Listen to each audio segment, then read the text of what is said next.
শুধু গান নয়, গানের গল্প।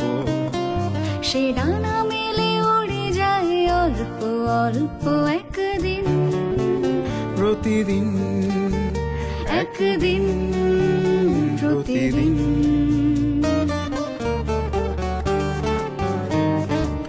কেন সে গান গায় সে কথা অজানা, সে সরসন্ধির সন্ধিতে নিশানা। কেন সে গান গায় সে কথা অজানা, সে সরসন্ধির সন্ধিতে নিশানা। সে কাকে ডাকে কে মনে রাখে, আলো ছায়া মাখা হারানো দিন। সে শুধু গান নয়, প্রাণের স্পন্দন, যার কথা মালা হয়ে ওঠে চন্দন, সুবাসে প্রতিদিন, একদিন প্রতিদিন।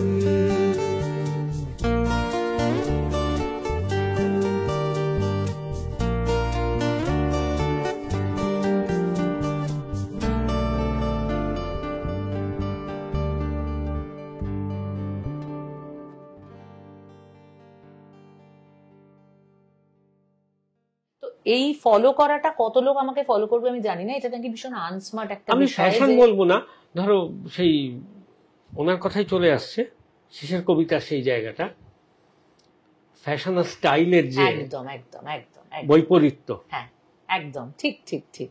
এবং সেখানে আমার মনে হয় স্টেজে একজন শিল্পী একরকম, রেকর্ডিং স্টুডিওতে একজন শিল্পী একরকম, প্রত্যেকটা আলাদা আলাদা আইডেন্টিটি। প্রত্যেক, এই যে আমি এখন তোমার সাথে বসে কথা বলছি, আড্ডা মারছি, গান বাজনা নিয়েই এত আলাপচারিতা, এত কিছু, এখানেও আমার একটা আলাদা সত্তা। তো প্রত্যেকটা সত্তাকে প্রপারলি সার্ভ করার জন্য তোমার একটা আলাদা আলাদা পার্সোনালিটি থাকে, এবং সেই পার্সোনালিটিটাকে তুমি বেসিক জায়গায় রেখে কিছু জিনিসকে নর্চার করবে, কিছু জিনিসকে তুমি শাশ্বতই রাখবে, কিছু জিনিস তুমি নর্চার করবে না।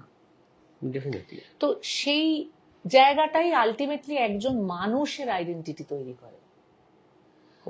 তো সেই জায়গাটাতে আমার মনে হয় যে ধরো অনেক এক্স ফ্যাক্টর থাকে, অনেক কিছু থাকে, স্টেজে আরো অনেক কিছু প্রয়োজন হয়, কারণ সেখানে দর্শনদারিটা অনেক বেশি ইম্পর্টেন্ট হয়ে যায়। হ্যাঁ, আর কোন দর্শক কি মানসিকতা নিয়ে আসছে সেটা তো আমরা জানি না। একদম, একেবারেই তাই। হঠাৎ এটা অনেক ক্ষেত্রে দেখেছি, আমাকে ধরো এটা শুনতে হয়েছে যে আপনাকে না এটা ঠিক মানায় না, মানে আপনি রবীন্দ্রনাথের গানই গাইলেই ভালো হয়। আমি সেটা নিশ্চয়ই শুনবো, মাথায় করে রাখবো, সবটাই ঠিক আছে, কিন্তু দিনের শেষে আমি আমার ইচ্ছে মতনই করবো। হ্যাঁ অবশ্যই। আমার যদি মনে হয় যে আমি সেটা জাস্টিস করতে পারছি, আমি নিজেকে অখুশি রেখে লোককে খুশি করব বলে তো এই পৃথিবীতে জন্মাইনি।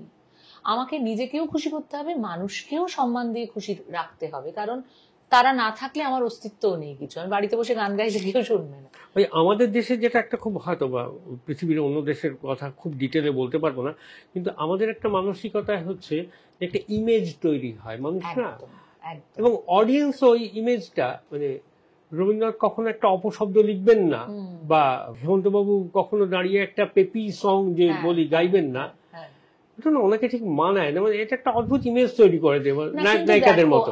আমি হ্যাঁ ঠিকই, একদম ঠিক, কিন্তু আমার আসলে দিনের শেষে এটাও মনে হয়, মানে কি অদ্ভুত কন্ট্রাডিক্টরি একটা ব্যাপার। তোমাকে যদি খুব একটা শ্রদ্ধাশীল ইমেজে মানুষ দেখে, তুমি খুব সহজে চাইবে না বা পারবেও না সেটা ভেঙে বেরোতে।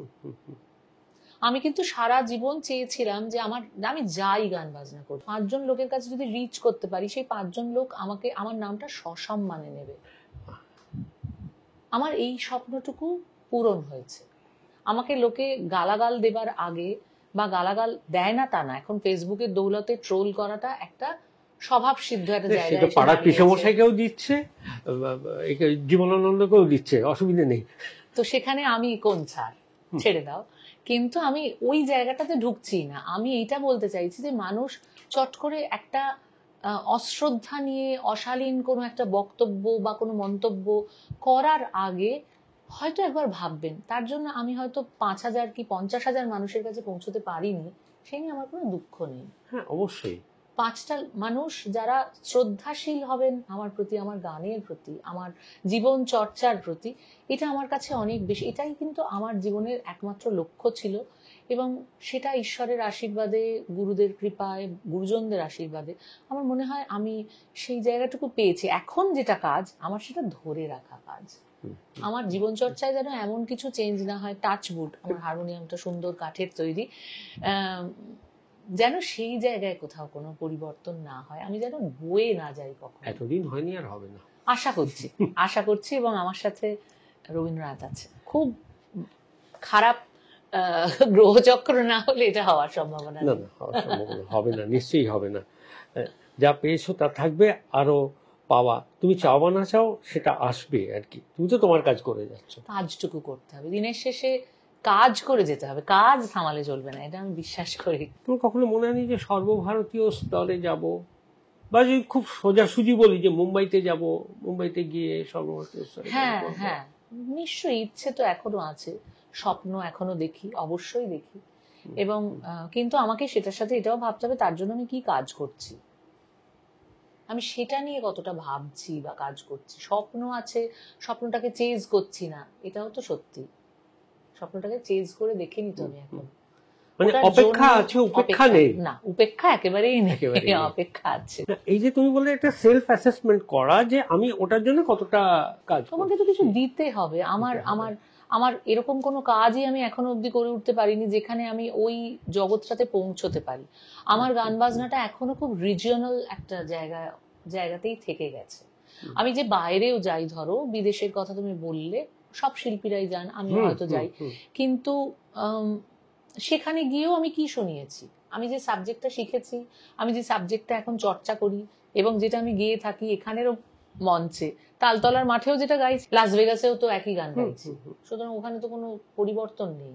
তা আমি নিজেকে আরো কিভাবে ছাপিয়ে যাবার চেষ্টা করতে পারি, বা আমি নিজে কি আরো দিতে পারি, এইটাও একটা খুব জরুরি বিষয়। তা না হলে তো আমি ওই প্ল্যাটফর্মটায় পৌঁছতে পারবো।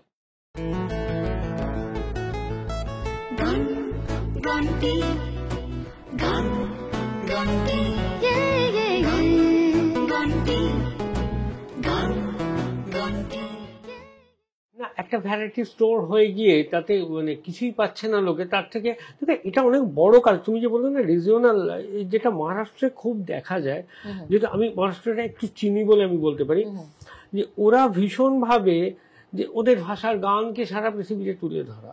এটাও তুমি যেমন বর্ধমানে গাইছো, তেমন লাস ভেগাসে গাইছো, তেমন এলএতে গিয়ে গাইছো, তেমনই তুমি আবার চেন্নাইতে গিয়েও গাইছো। নিজের এই প্রতিষ্ঠিত যে প্রতিমা তাকেই তুলে ধরছো তুমি, এবং তিনিও প্রতিষ্ঠা পাচ্ছেন, তার ফিডব্যাকও তুমি পাচ্ছ। অবশ্যই করে সেটা অনেক বড় একটা ব্যাপার।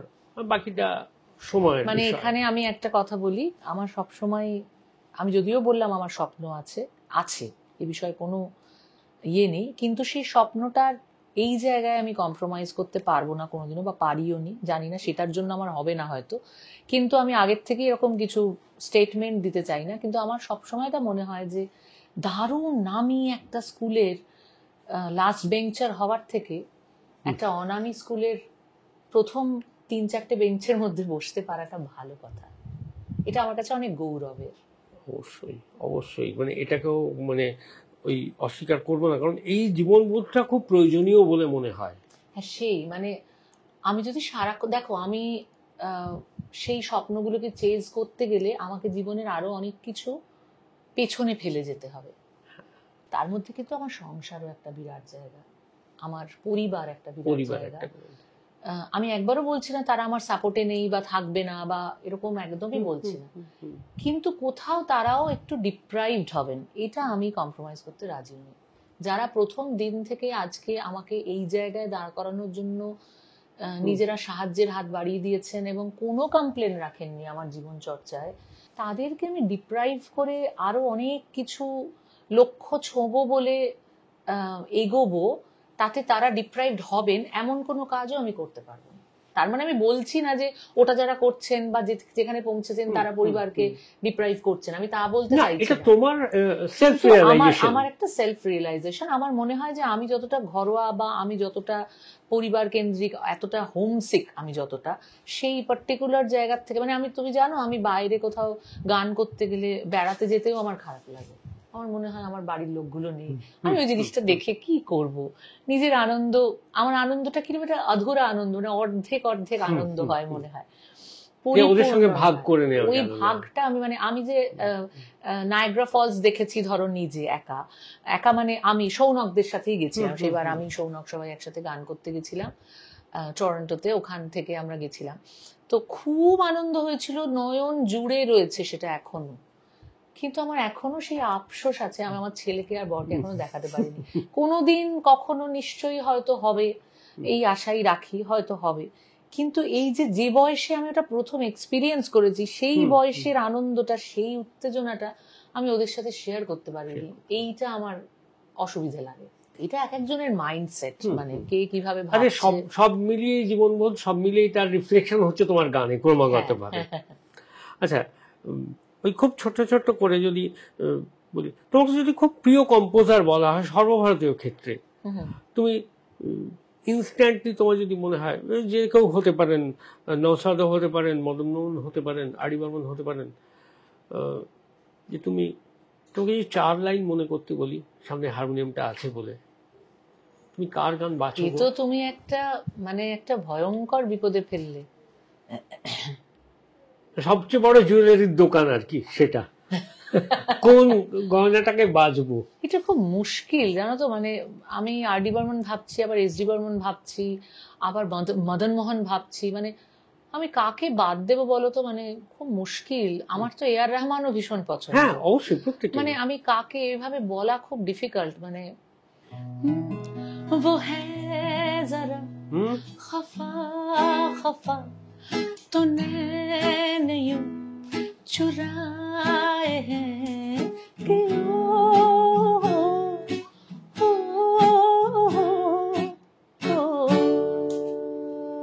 वो है जरा खफा खफा।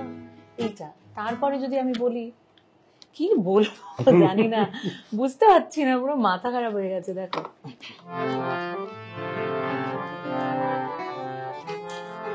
এফ বোধহয় দিলাম না, কি দিলাম? একদম এফ।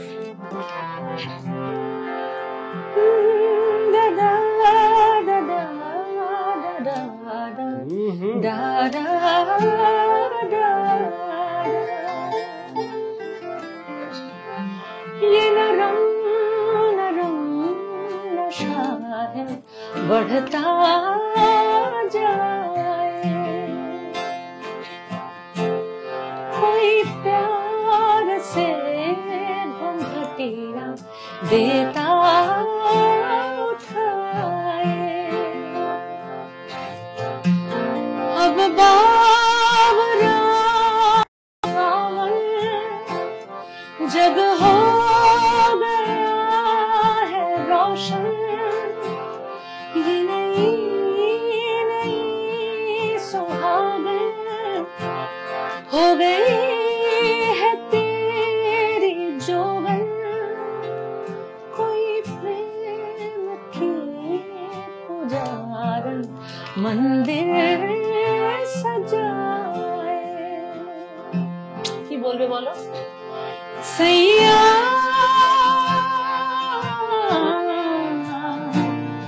सैया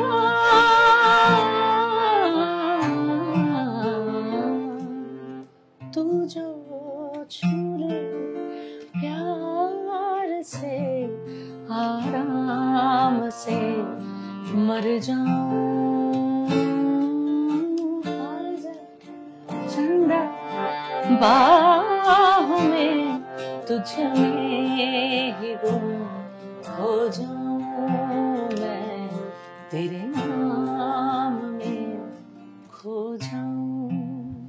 अब तेरे मेरे सपने अब एक रंग है।